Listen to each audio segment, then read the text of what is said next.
Hello student, today we will do the next question of the second exercise of linear programming. So let us start. Question आपके सामने screen पर है. आप यहाँ पे देख सकते हैं कि किस प्रकार से हमें क्वेश्चंस करना है. The question is question number 11. A factory owner wants to purchase two types of machine A and B.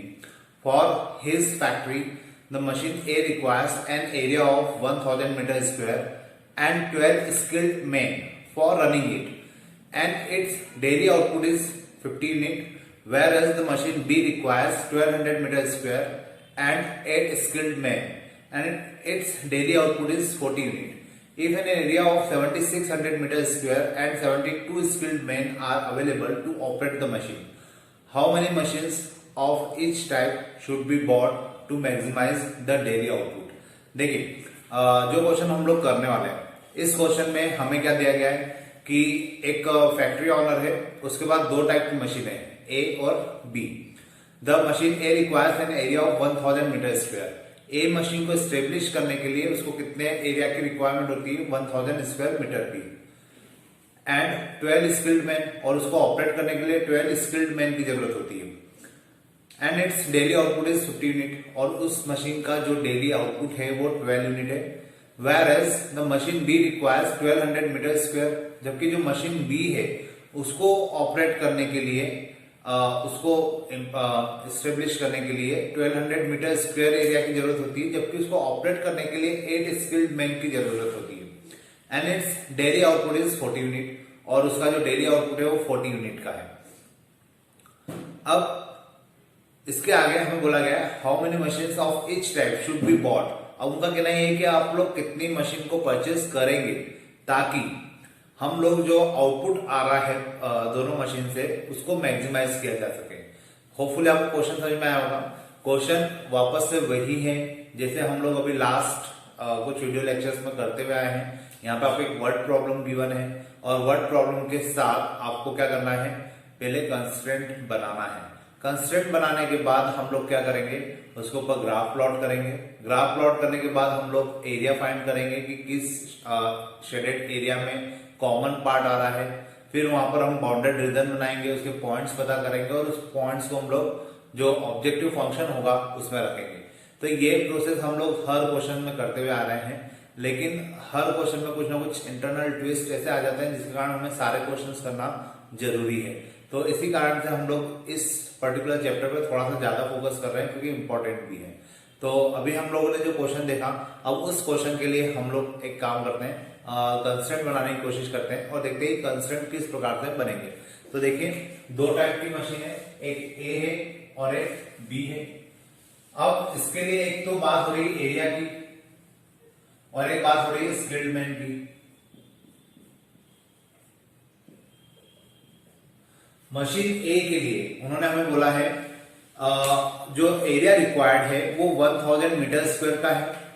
तो एरिया यहाँ पर लिख देते हैं 1000 मीटर स्क्वायर.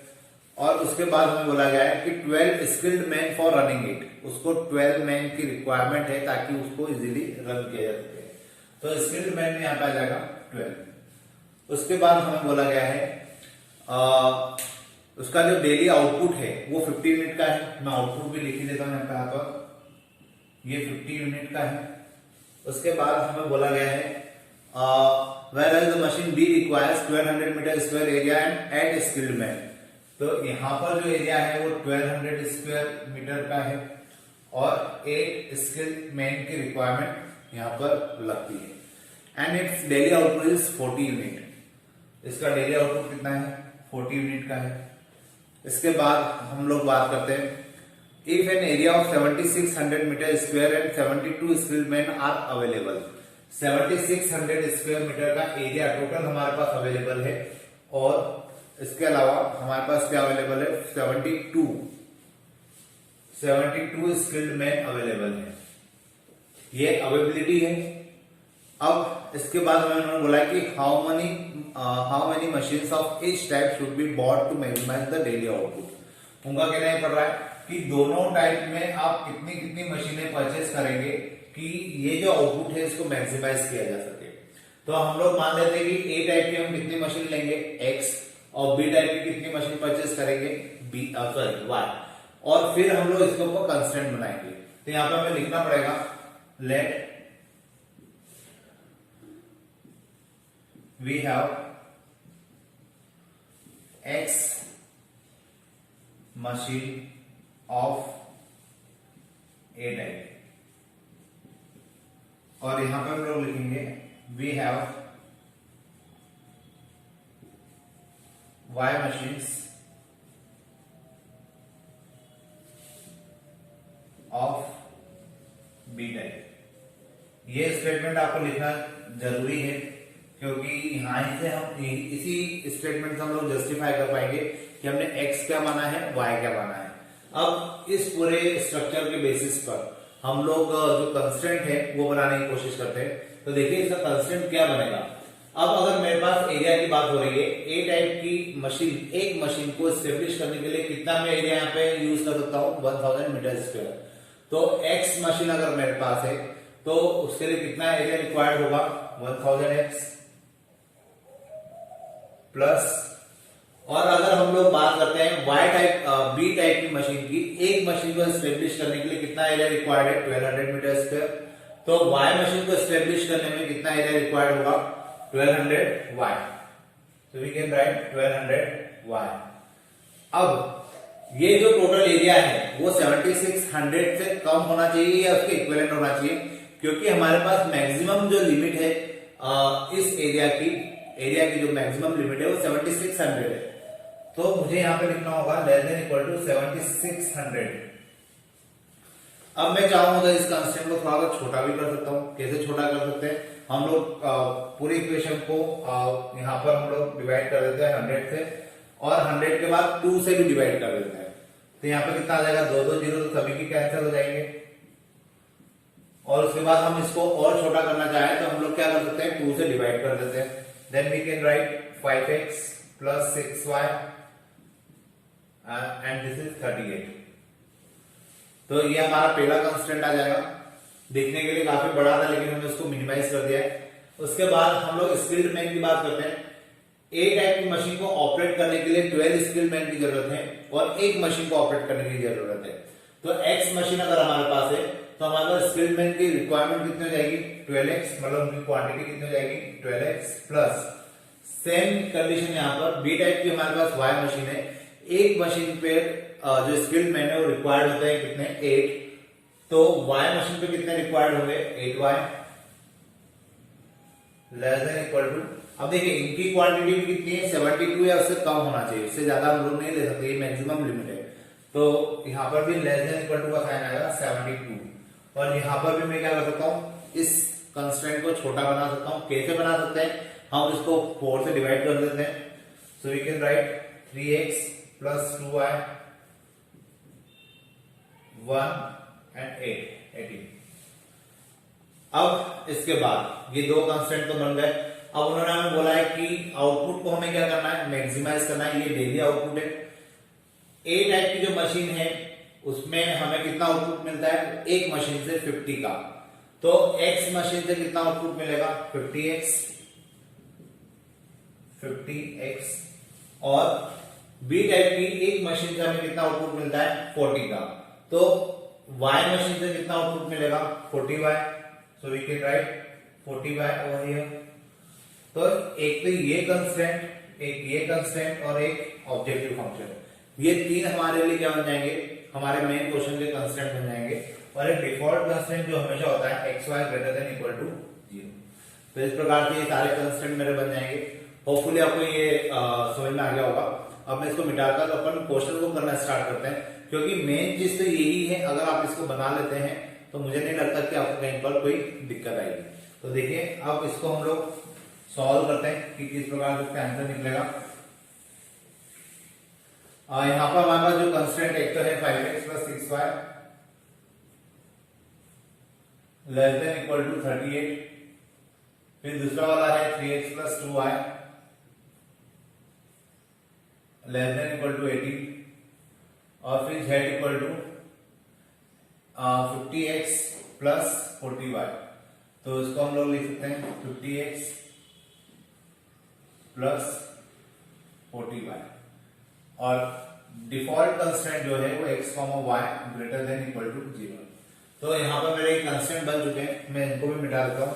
अब मुझे केवल इनके लिए ग्राफ प्लॉट करना है और ये ग्राफ प्लॉट करके हम लोग क्या कर सकते हैं, क्वेश्चन को सॉल्व कर सकते हैं। तो देखिए अब यहाँ पे हम लोग क्या करेंगे, पहले 5x plus 6y less than equal to 38 को हम लोग 5x plus 6y equal to 38 मानकर इसके लिए बॉक्स बनाते हैं।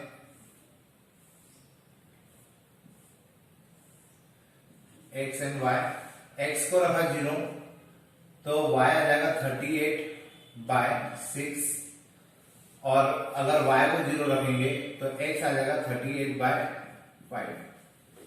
इसके बाद हम लोग बात करते हैं सेकंड का, यहाँ पे जो कोऑर्डिनेट हमें मिलेंगे हो जाएंगे 0,38/6 और यहाँ पे जो मिलेगा हो जाएगा 38/5,0। अब देखिए ये फ्रैक्शन में आ रहा है तो आपको टेंशन लेने की जरूरत नहीं है। क्यों नहीं है, क्योंकि आप लोग तो ग्राफ पेपर पे इसको प्लॉट करेंगे तो आप इजीली इन पॉइंट्स को निकाल सकते हैं। 38/6 जो होगा वो 6.6 होगा करीब करीब, और 38/5 जो होगा वो 7 पॉइंट समथिंग कुछ आएगा, 7.6 आएगा। तो इसको आप लोग डायरेक्टली निकाल सकते हैं, आपको पैनिक होने की जरूरत नहीं कि ये तो फ्रैक्शन में आ गया हम कैसे सॉल्व करें। और अगर आप फ्रैक्शन में नहीं लेना चाहते थे, यहाँ पर आप एक्स और वाई की ऐसी वैल्यू रखिए जिससे क्या हो, ये पूरे पूरे कैंसिल हो जाए। आप ऐसा ऑप्शन भी यूज कर सकते हैं। ये सब कंसेप्ट आप 9th 10th में सीख चुके हैं। ग्राफ को प्लॉट करने के लिए हम लोग किस प्रकार की मेथड, किस प्रकार के पॉइंट हम लोग यूज कर सकते हैं। अब हम लोग बात करते हैं सेकंड कंस्टेंट की, तो उसको मैं लिखता हूं 3x plus 2y less than equal to 18। 3x plus 2y equal to 18। इसके लिए भी एक बॉक्स बनाना पड़ेगा हमें। x एंड y, x को रखा 0 देन y इज 9, y को रखा 0 then x is 6। So coordinate are 0,9 and 6,0। अब इसके लिए हम लोग ग्राफ प्लॉट करते हैं। देखिए 0,38.6 अगर मैं इसको पॉइंट में कन्वर्ट करूं तो ये कितना होगा, 6.20 मतलब 6.6 हो जाएगा। तो 6.6 मैं यहां पर ले लेता हूं क्योंकि 0,9 भी आने वाला है। 6.6 मैंने यहां पे ले लिया तो ये हो जाएगा 0,38/6 और 38/5 जो होगा ये हो जाएगा 37 मतलब 7.30 7.6। तो 7.6 को मैं यहां ले लेता हूं, यहां आ जाएगा 38/5,0।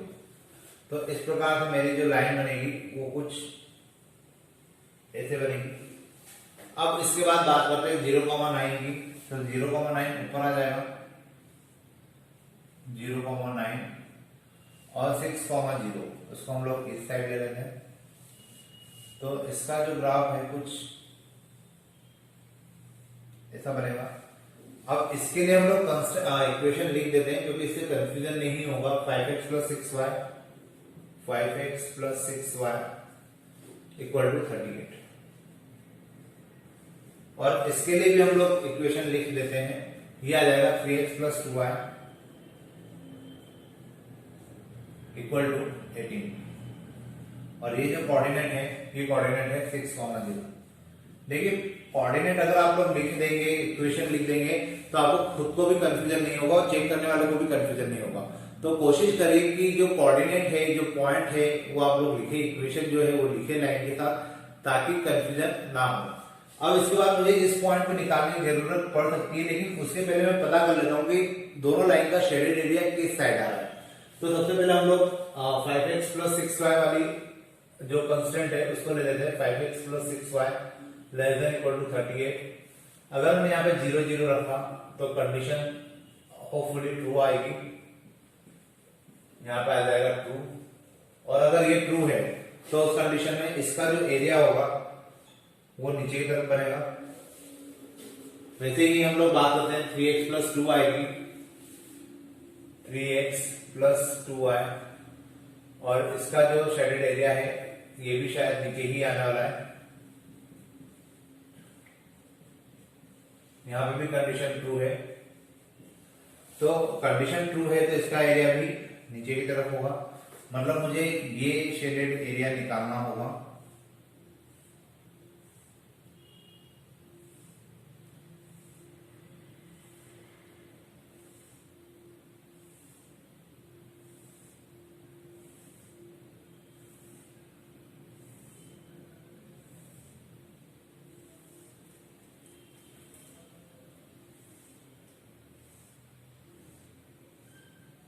और इस पॉइंट को मुझे पता करना होगा। इस पॉइंट को पता करने के लिए हम लोग कौन सी दो इक्वेशन लेंगे, इन दो इक्वेशन को यूज करते हैं। तो मैं यहां लिखता हूं 5x + 6y = 38 और यहां लिख देता हूं 3x + 2y = 18। देखिए इसमें 3 का मल्टीप्लाई कर लेते हैं ताकि 6y और 6y सेम हो जाएंगे। तो ये हो जाएगा 5x + 6y = 38 और यहां आ जाएगा 9x + 6y = 54। दोनों को माइनस कर देते हैं इक्वेशंस को। यहाँ आ जाएगा -4x, ये कैंसिल, यहाँ आ जाएगा 14 और 2 16 -16। तो x की वैल्यू जो है वो आ जाएगी 4 और x की वैल्यू हम लोग किसी भी इक्वेशन में रख देते हैं 5 × 4 + 6y = 38। So this is 6y = 38 - 20 y = 18/6 that is y = 3। तो जो कोऑर्डिनेट आ रहे हैं वो आ रहा है मेरे पास 4, 3। अब मुझे ये पॉइंट मिल चुका है, ये पॉइंट मेरे पास है, ये पॉइंट मेरे पास है और ये पॉइंट भी बाय डिफॉल्ट मेरे पास है। तो अब मुझे क्या पता करना है, जो ऑब्जेक्टिव फंक्शन है मेरे पास, ऑब्जेक्टिव फंक्शन की इक्वेशन कौन सी है, ये वाली। तो मुझे इस ऑब्जेक्टिव फंक्शन के ऊपर इन चारों पॉइंट्स को रखना है और पता करना है कि किसके ऊपर इसकी वैल्यू मैक्सिमाइज हो सकती है, क्योंकि मुझे बोला गया था कि जो आउटपुट है मुझे उसको मैक्सिमाइज करना है। तो देखिए मैं इधर का मिटा देता हूँ, होपफुली आपको इतना समझ में आ गया होगा। तो इसको मिटा कर हम लोग आगे करते हैं, ये भी मिटा देता हूँ।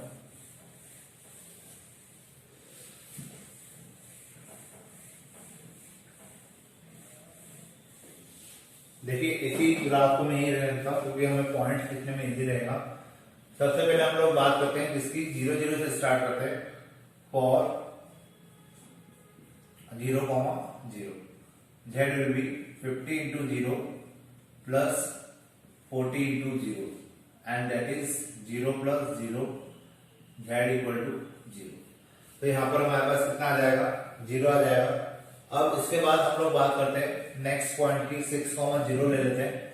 So for 6, 0 z will be 50 × 6 + 40 × 0 z = कितना हो जाएगा, ये 300 + 0 that is z =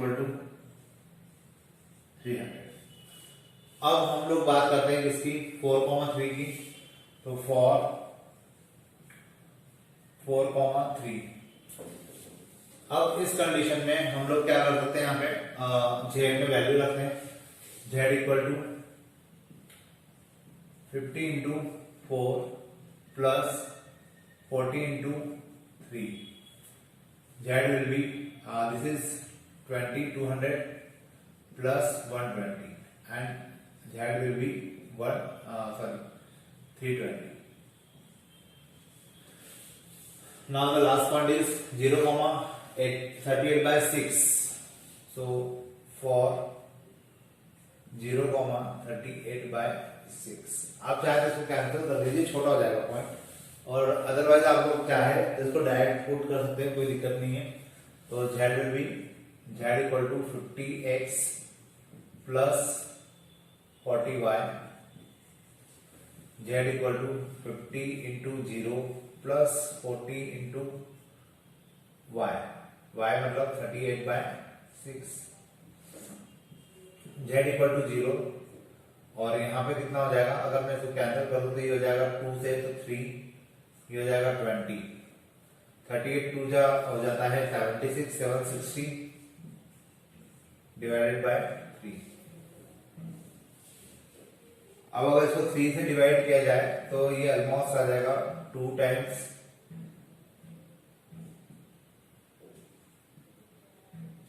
253.33 समथिंग कुछ आ जाएगा। तो अगर देखा जाए तो एक तो हमारी वैल्यू आ रही है 0, एक आ रही है 300, एक आ रही है 320 और एक आ रही है 253.33। तो आपको कहां पर ऐसा लगता है कि हमारी वैल्यू मैक्सिमम है 4, 3 पर, क्योंकि 4, 3 पर 320 आ रहा है। तो मैक्सिमम आउटपुट विल बी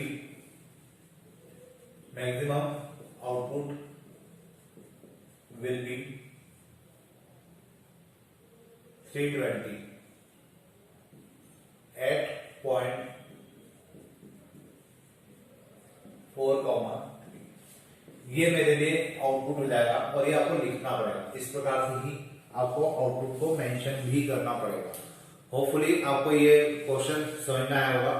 और अब इसके बाद कुछ क्वेश्चंस और है, तो आने वाले वीडियो लेक्चर्स में हम लोग उनको देखते हैं।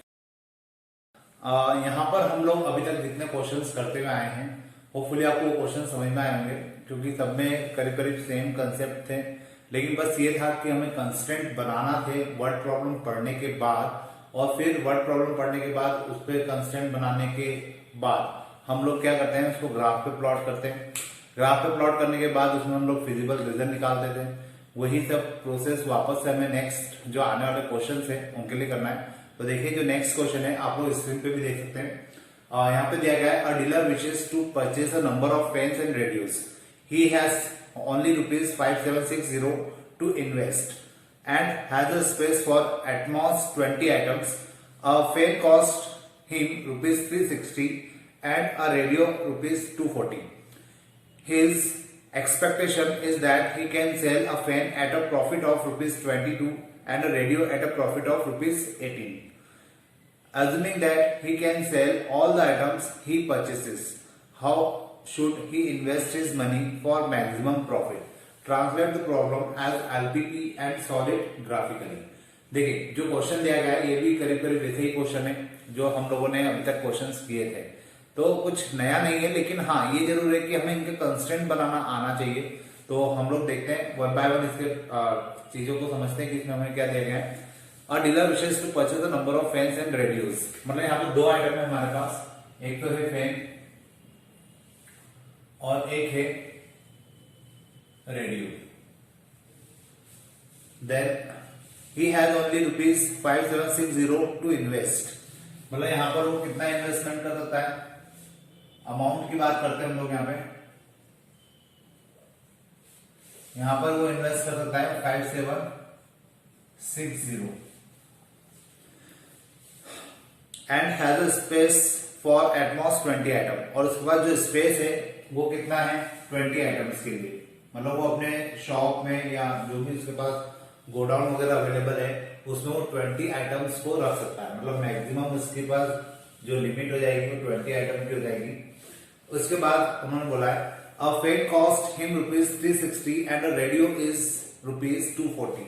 जो फैन है उसकी कॉस्ट कितनी है ₹360 और जो रेडियो है उसकी जो कॉस्ट है वो है ₹240। So we can write 240 over here. Now his expectation is that he can sell a fan at a profit of ₹22. उसको लगता है कि जो उसको प्रॉफिट होने वाला है फैन के ऊपर वो ₹22 का है, और इसके अलावा ₹18 का प्रॉफिट उसको रेडियो पे हो जाएगा। तो यहां पर हम लोग ₹18 लिखते थे। अब मुझे ये बोला गया है कि मुझे कुछ इसको इस प्रकार से अरेंज करना है या कुछ इस प्रकार कंस्टेंट को क्रिएट करना है कि यहाँ पर ये सारे जो कंस्टेंट है सेटिस्फाइड भी हो जाए और उसको जो प्रॉफिट हो रहा है वो प्रॉफिट भी क्या हो, मैक्सिमम हो। तो उस कंडीशन में हम लोग कंसिडर कर लेते हैं कि हम लोग X फैन परचेज करेंगे और Y रेडियोस परचेज करेंगे। तो यहाँ पर जो क्वांटिटी हो जाएगी वो X और Y हो जाएगी, ठीक है। तो स्पेस जो है, क्योंकि हम लोग अगर ये मान लेते कि हम नंबर ऑफ फैन जो परचेस कर रहे हैं वो X है और नंबर ऑफ रेडियो जो परचेस कर रहे हैं वो Y है, तो उनकी जो मैक्सिमम क्वांटिटी है वो कहां तक जाएगी, 20 तक जाएगी। और ये जो है ये कॉस्ट है उसकी, मैं अमाउंट की जगह इसको कॉस्ट भी लिख सकता हूँ। यहाँ पर मैं इसको कॉस्ट लिख दूं तो कोई दिक्कत नहीं, अमाउंट भी लिखे रहने देंगे तो कोई दिक्कत नहीं। तो इस प्रकार से मेरा कुछ कंस्ट्रेंट बनाने के लिए मेरे पास एक स्ट्रक्चर आ जाएगा। अब उसके बाद हम लोग बात करते हैं कि एक फैन की कॉस्ट कितनी है, ₹360। तो X फैन की कितनी हो जाएगी, ये हो जाएगी 360X प्लस एक रेडियो की कॉस्ट कितनी है 240, तो Y रेडियो की कॉस्ट कितनी हो जाएगी 240Y। So we can write 240Y। अब वो जो बंदा है वो क्या कर सकता है, इन दोनों की टोटल कॉस्ट पर कितना इन्वेस्टमेंट कर सकता है 5760। ये लास्ट अमाउंट है जिसपे वो इन्वेस्टमेंट कर सकता है। तो मतलब मैं इन दोनों की जो कॉस्ट है वो 5760 के इक्विवेलेंट होना चाहिए या इनसे कम होना चाहिए। तो मैं यहां पर क्या लिख सकता हूं, लेस देन इक्वल टू 5760। अब इसके बाद हम लोग इसको एक काम करते हैं, क्योंकि देखा जाए तो काफी बड़ा कंस्ट्रेंट बन रहा है, इसको मिनिमाइज करने की कोशिश करते हैं। मिनिमाइज करने का मतलब है कि हम लोग इसको कोशिश करते हैं कि कुछ पर्टिकुलर नंबर से अगर डिवाइड होता हो तो उसको डिवाइड कर देते हैं ताकि कंस्ट्रेंट थोड़ा छोटा हो जाए। तो अगर आप लोग ध्यान से देखेंगे तो ये 0 0 और 0 कैंसिल हो रहे हैं। उसके बाद ये पूरा जो नंबर है 3 से भी कैंसिल हो रहा है। So we can write 12x plus 8y less than equal to 192। अब अभी भी ये नंबर शायद 4 से भी कैंसिल हो जाएगा। So we can write 3x plus 2y and this is 4 से अगर कैंसिल करेंगे इसको तो यहां पर आ जाएगा 16 4 टाइम्स और 48 यहाँ आ जाएगा 48। तो मेरा जो पहला कंस्ट्रेंट है वो तो ये बनेगा। दूसरा कंस्ट्रेंट बनाने के लिए उन्होंने हमें बोला है कि हमें जो टोटल मतलब ऑब्जेक्ट परचेज करना है वो मैक्सिमम मैं 20 कर सकता हूँ, 20 या उससे कम, उससे ज्यादा नहीं। तो मैंने मान लिया कि फैन जो मैं परचेज कर रहा हूँ वो x है और जो रेडियो परचेज कर रहा हूँ वो y है। तो इन दोनों का जो सम है वो कितना आना चाहिए, या तो 20 आना चाहिए या 20 से कम आना चाहिए, लेकिन 20 से ज्यादा नहीं हो सकता। तो इसको हम लोग सेकंड कंस्टेंट मान लेते हैं। अब इसके बाद बात करना है हमें ऑब्जेक्टिव फंक्शन की। तो ऑब्जेक्टिव फंक्शन में हम लोग बात करेंगे कि एक ऑब्जेक्टिव फंक्शन में हम लोग देखेंगे कि एक फैन की जो कॉस्ट है वो 360 रुपीज है और उसमें जो प्रॉफिट हो रहा है वो 22 रुपीज का है, जबकि एक रेडियो की जो कॉस्ट है वो 240 है और उसपे जो प्रॉफिट हो रहा है वो 18 रुपीज का है। तो अगर एक फैन पे उसको प्रॉफिट 22 रुपीज का होता है तो एक्स फैन के ऊपर उसका जो प्रॉफिट है वो हो जाएगा 22x प्लस, और अगर हम लोग बात करें कि एक रेडियो के ऊपर जो उसको प्रॉफिट होता है वो 18 रुपीज का है, तो y रेडियो के ऊपर उसको जो प्रॉफिट होने वाला है वो हो जाएगा 18y। तो इस प्रकार से मेरा ये दो कंस्टेंट बनेंगे और ये ऑब्जेक्टिव फंक्शन बन जाएगा। और अब हमें क्या करना है, इन दोनों तीनों कंस्टेंट को लेते हुए हमें इसको सॉल्व करना है। और हाँ, यहाँ पे डिफॉल्ट कंस्टेंट भी बनेगा x, y greater than equal to 0। तो इस प्रकार से इन कंस्टेंट को लेकर मैं क्या कर सकता हूँ, जो ग्राफ है वो प्लॉट कर सकता हूँ। तो देखिए हम आगे पर इसको ग्राफ को प्लॉट करते हैं। ये मैं मिटा देता हूँ, होपफुली आपको समझ में आ गया होगा। ये यही कंस्टेंट मैं ऊपर लिख लेता हूं, z इक्वल टू, ये मेरा ऑब्जेक्टिव फंक्शन है जिसको मुझे मैक्सिमाइज करना होगा, 22x प्लस 18y। और साथ में हमारे पास जो दो कंस्टेंट आए हैं वो है 3x plus 2y less than equal to 48 और x plus y equal less than equal to 20 and x, y greater than equal to 0। तो इस प्रकार से मुझे कंस्ट्रेंट मिले हैं।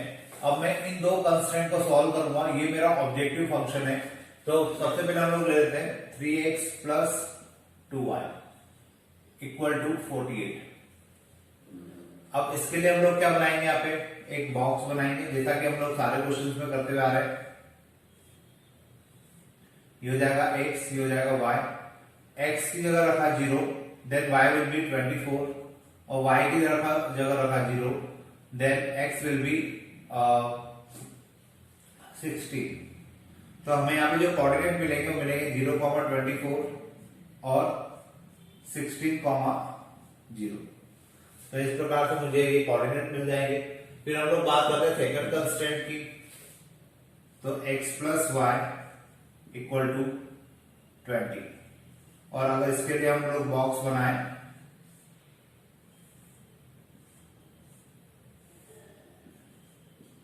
तो x is 0 then y is 20, when y is 0 then x is 20। तो यहाँ पे जो कंस्ट्रेंट हमें मिलेगा वो मिलेगा 0,20 एंड 20,0। तो ये दो कंस्ट्रेंट हमें मिलेंगे। अब इन्हीं कंस्ट्रेंट को मुझे क्या करना है, ग्राफ पेपर के ऊपर प्लॉट करना है।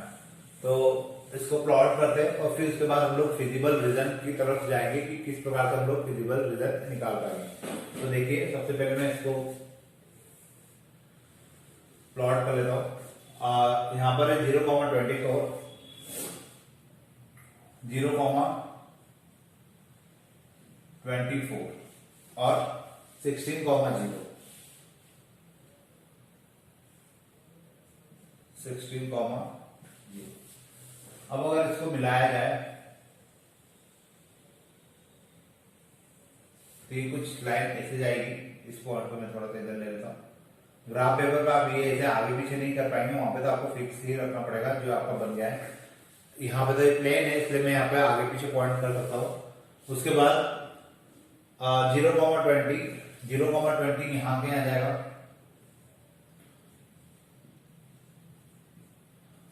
और 20,0 इससे आगे कहीं आ जाएगा।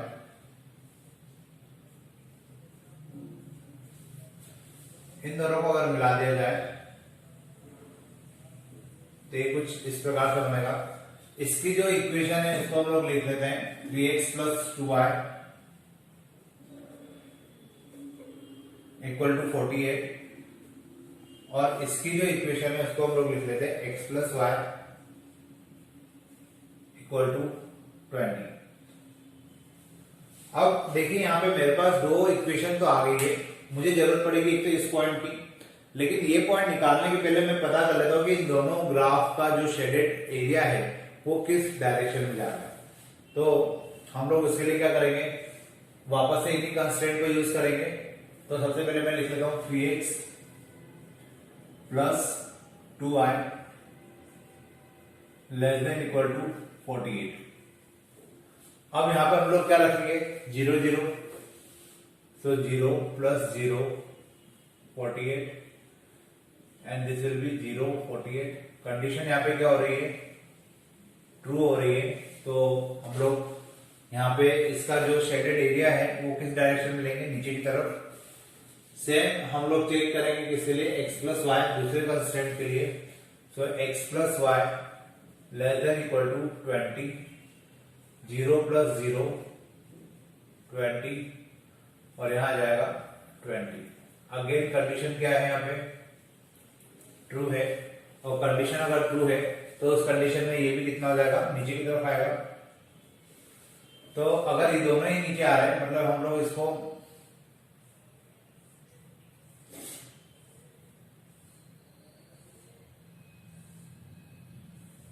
कुछ इस प्रकार से लिख सकते हैं, ग्राफ प्लॉट कर सकते हैं मतलब।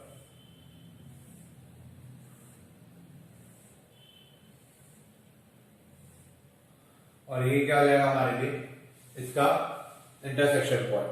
और इस पॉइंट को हमें निकालना होगा। तो देखिए यहाँ पे हम लोग क्या कर सकते हैं, एक तो मेरे पास है 3x + 2y = 48 और एक है मेरे पास x + y = 20। मैं इसमें 2 का मल्टीप्लाई कर लेता हूं। तो 3x + 2y = 48 and this will be 2x + 2y = 40। दोनों को माइनस कर देते हैं तो ये दोनों तो कैंसिल हो जाएंगे, यहाँ आ जाएगा x, यहाँ आ जाएगा 8। x की वैल्यू 8 हो गई। इस 8 को हम लोग यहां रख देते तो y विल बी 12।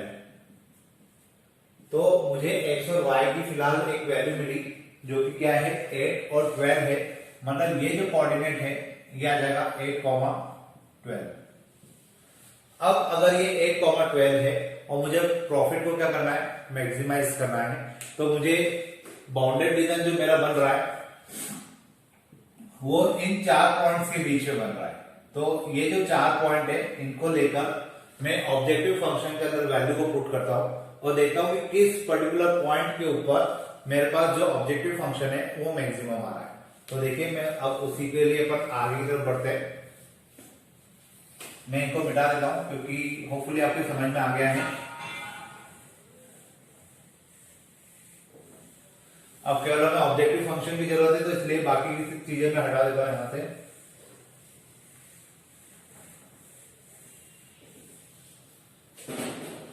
अब देखिए यहां पर हम लोग सबसे पहले निकालेंगे फॉर 0 0 के लिए। अब 0 0 के लिए निकालेंगे तो इस 0 0 को हम लोग कहां रखेंगे, इस ऑब्जेक्टिव फंक्शन में। तो z equal to 22 into 22x plus 18y, z equal to 22 into 0 plus 18 into 0, then z will be 0 plus 0 and it is equal to 0। तो हमारी एक वैल्यू तो ये आ जाएगी। अब उसके बाद हम लोग बात करते हैं 16,0 के लिए।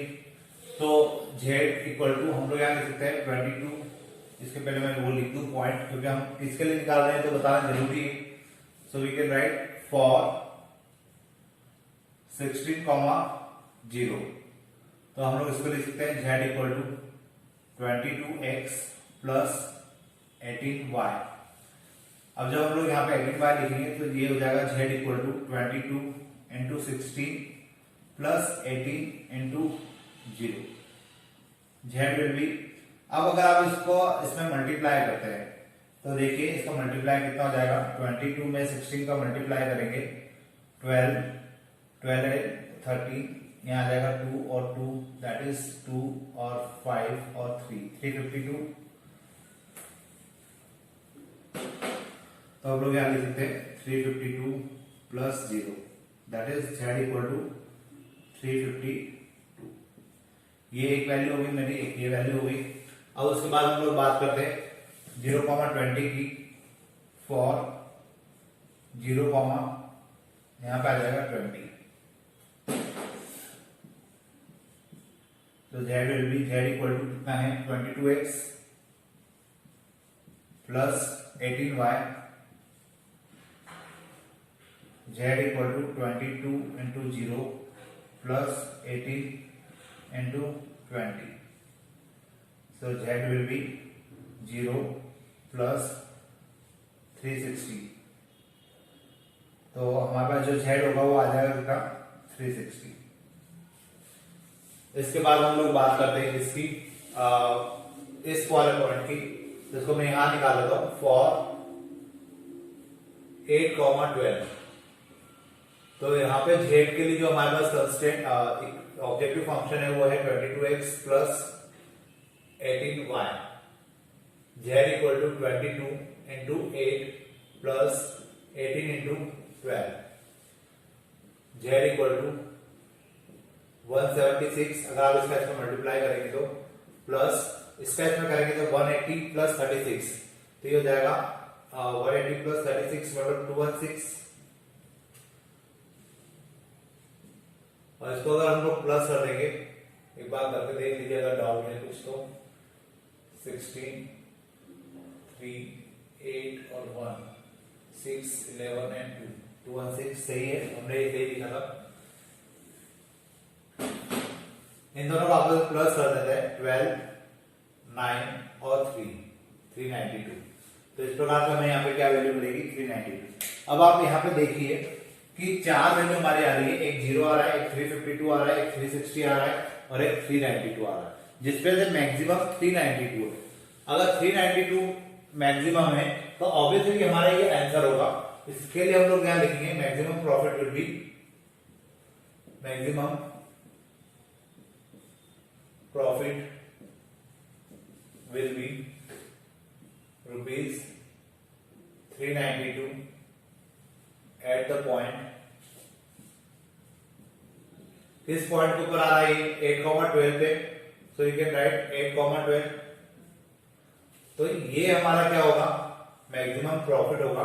और 8,12 का मतलब क्या होगा कि हमें फैन कितने खरीदना होंगे 8, और जो रेडियो है वो कितने परचेज करना होंगे 12। तो इस केस में क्या होगा हमें मैक्सिमम प्रॉफिट हो सकता है। तो इस प्रकार से हमें क्वेश्चंस को सॉल्व करना है। होपफुली आपको ये क्वेश्चन समझ में आया होगा।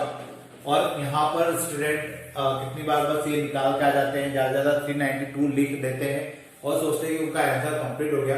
मैं वापस से आपको क्लियर कर दूं, इतने वीडियो लेक्चर्स में मैंने आपको कहा था कि आपको ये पूरा लिखना है, आपको ये तक बताना है कि आपको फैन कितने परचेज करना पड़ेंगे और रेडियो कितना परचेज करना पड़ेगा, मतलब आपको लास्ट पॉइंट तक लिखना है जिसको आपने एक्स और वाई कंसिडर किया है। और शायद इस क्वेश्चन के स्टार्टिंग में हम लोग एक्स और वाई लिखना भूल गए थे, तो यहाँ पे आप लोग स्टार्टिंग में क्या लिख देंगे, number of fans, let the number of fans will be x and the number of radios will be Y.